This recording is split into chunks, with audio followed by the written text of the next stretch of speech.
Temperature and tint का हम use करते हैं इमेज के वाइट बैलेंस के लिए, एंड रिजॉल्व के अंदर आपको 3 पैरामीटर्स के अंदर सेम टूल्स देखने को मिलते हैं। One in the camera raw tab, second in the primaries and third in the HDR tab. So जानते हैं तीनों में क्या डिफरेंस है और कौन सा टैब के जो टूल्स हैं, स्लाइडर्स हैं, आपको वो अपने वर्कफ्लो में यूज़ करने चाहिए। हम फर्स्ट टैब के बारे में बात करते हैं, which is a camera raw tab. Camera raw tab तभी इनेबल होता है जब आपकी क्लिप्स रॉ होती हैं। अगर आपका डेटा लॉग में है, लॉग में कैप्चर है, तब ये टैब ओपन नहीं होता है।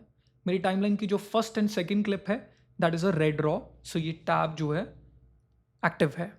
सो यहाँ पे आपको टेम्परेचर एंड टिंट स्लाइडर्स मिलते हैं ऑन द राइट साइड।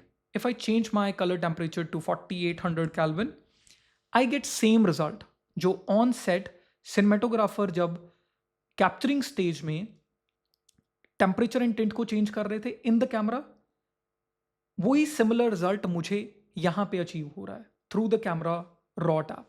ये दोनों सेम है, ये सिमिलर एडजस्टमेंट्स मैं अचीव कर सकता हूं through the camera raw tab, क्योंकि वही सारी इंफॉर्मेशन कैमरा की यहाँ पे स्टोर होती है इन द रॉ फाइल, जिसको मैं फर्दर अल्टर करता हूं in my post production process.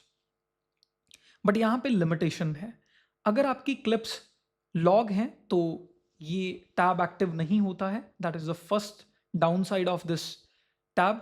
And second thing, अगर आपके मल्टीपल फॉर्मेट्स के अंदर क्लिप कैप्चर हैं, some clips are in raw, some clips are in log, तो आपको डिपेंडिंग ऑन द क्लिप आपको अपने टूल्स को चेंज करना होता है, और उसकी वजह से आपकी कंसिस्टेंसी प्रोजेक्ट की मेंटेन नहीं रहती है, बिहेवियर चेंज हो जाता है। उस सिनेरियो के अंदर मैं इस टूल को नहीं यूज़ करता हूँ।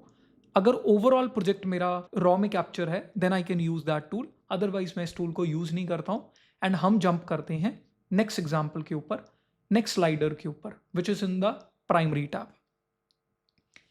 अब जो भी यूट्यूब से सीखना शुरू करते हैं वाइट बैलेंस के लिए, वो यही टैब यूज़ करते हैं, टेम्परेचर एंड टिंट।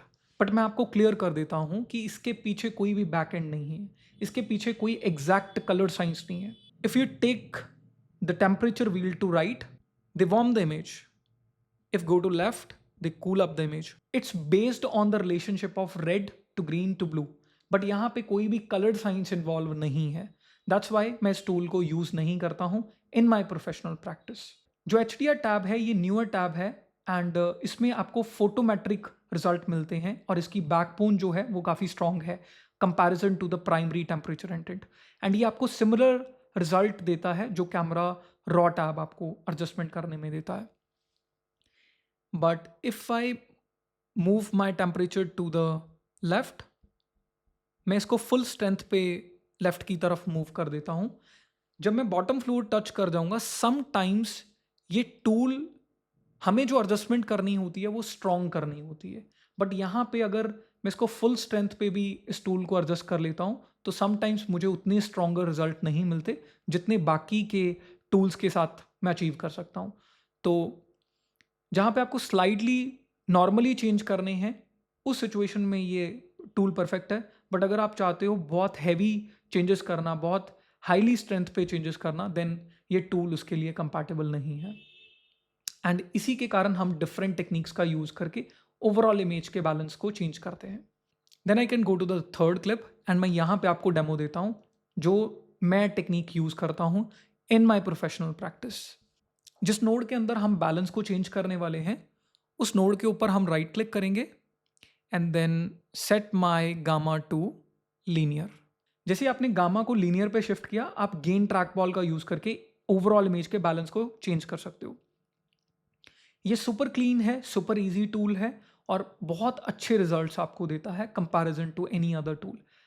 जैसे आप लिफ्ट गामा गेन का यूज़ करके भी ओवरऑल इमेज को बैलेंस करते हैं, उस सिचुएशन के अंदर आप 3 टूल्स का यूज़ कर रहे हैं, जो बहुत ज़्यादा कॉम्प्लिकेट हो जाता है टूल, क्योंकि एक जगह पे आप एक टूल का यूज़ कर रहे हैं, दूसरी जगह पे आप 3 टूल्स का यूज़ करके सेम एडजस्टमेंट को कर रहे हैं। एंड ये ऑफसेट से भी आपको बेटर रिजल्ट देता है ये टूल, क्योंकि ऑफसेट से सबसे बड़ी प्रॉब्लम क्या होती है कि जब आप ऑफसेट से कोई भी एडजस्टमेंट करते हैं, वो अनइवन होती है in the shadows, mid tone and highlights. तो अगर आप लीनियर गेन का यूज़ करते हैं, you get very good result in very short time. So यहाँ पे मैं गेन ट्रैक बॉल का यूज़ कर रहा हूँ, and I can move to the north east side, मैं अपने ट्रैक वॉल्व को मूव कर रहा हूँ to the north east side. I can change something like that. And ये मैं बाय आई चेंज कर रहा हूँ जैसा मैं फील कर रहा हूँ. So I can change. This is before and this is after. But अगर आप जूम इन करेंगे, यहाँ पे जो बैक पे ट्रैफिक लाइट्स हैं इसके अंदर भी चेंजेस हुए हैं. व्हेन आई ऑफ तो ये एडजस्टमेंट कुछ ऐसी दिखती थी, and when I on this तो ये एडजस्टमेंट के ऊपर चेंजेस आए हैं. कुछ आर्ट इफेक्ट्स देखने को मिल रहे हैं in the very saturated colours. ऐसा क्यों हुआ है इसको जान लेते हैं, और इसके सोल्यूशंस क्या हैं उसको भी जान लेते हैं. मैं इस नोड को कंप्लीटली ऑफ कर देता हूं and I can create a new node. And आपको लगता है कि कलर बैलेंस में आप 3 चैनल्स को एडजस्ट कर रहे हो, which is red, green and blue. आप गलत हो इसमें. एक्चुअली में आप रेड, ग्रीन एंड ब्लू के साथ साथ वाई चैनल को भी एडजस्ट कर रहे हो. Y channel stand for luminance. If मैं यहाँ पे कलर बार टैब के अंदर आता हूँ तो जो फर्स्ट स्लाइडर है ये वाई का है, ल्यूमिनेंस के लिए है. एंड मैं ल्यूमिनेंस को एडजस्ट करता हूँ bright and dark, and you can see उसके ऊपर इम्पैक्ट जा रहा है. तो यहाँ पे अगर मैं ल्यूमा मिक्स को 0 कर देता हूँ, when I turn my luma mix to 0, ये उसका वेट है. ये स्लाइडर के वेट को कंट्रोल करता है ल्यूमा मिक्स. जो ल्यूमिनेंस एडजस्टमेंट मैं कर लेता हूँ, ल्यूमा मिक्स उसके वेट को कंट्रोल करता है. अब आप नोटिस कर सकते हैं जैसे ही मैंने ल्यूमा मिक्स को 0 किया, मतलब नेट इफेक्ट 0 हो गया. अब मैं सिर्फ और सिर्फ red, green and blue channel को एडजस्ट कर सकता हूं without affecting my luminance channel. तो जब हम कलर बैलेंस को एडजस्ट कर रहे हैं तो यहां पे ल्यूमिनेंस के ऊपर भी इंपैक्ट आ रहा है. मुझे सिर्फ अल्टर करने हैं रेड, ग्रीन, ब्लू चैनल्स. तो यहां पे अगर हम ल्यूमा मिक्स को 0 कर देंगे तो हमारी जो प्रॉब्लम है वो सॉल्व हो जाएगी. You can see it. अगर मैं इसको अंडू रीडू करता हूं, I will show you. So this is the effect. जब मैंने इसको 0 कर दिया, ये एक्चुअली में पहले इफेक्ट था. सो दोनों में ये डिफरेंस है. सो जब भी आप लीनियर गेन का यूज करते हैं, हमेशा ल्यूमा मिक्स को 0 पे रखिए. और मैं आपको रिकमेंड करूंगा कि जब आप अपनी नोटरी स्ट्रक्चर को बिल्ड करते हो तो जो नोड नंबर 3 है हम मेनली यूज करते हैं बैलेंसिंग के लिए.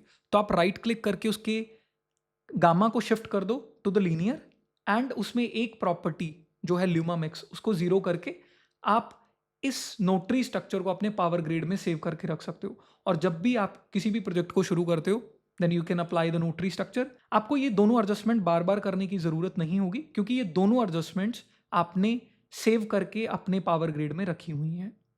उम्मीद करता हूं इस वीडियो में आपने कुछ नया सीखा होगा, और ऐसे यूजफुल कंटेंट के लिए हमें फॉलो कर लीजिए. मिलते हैं नई वीडियो में. धन्यवाद.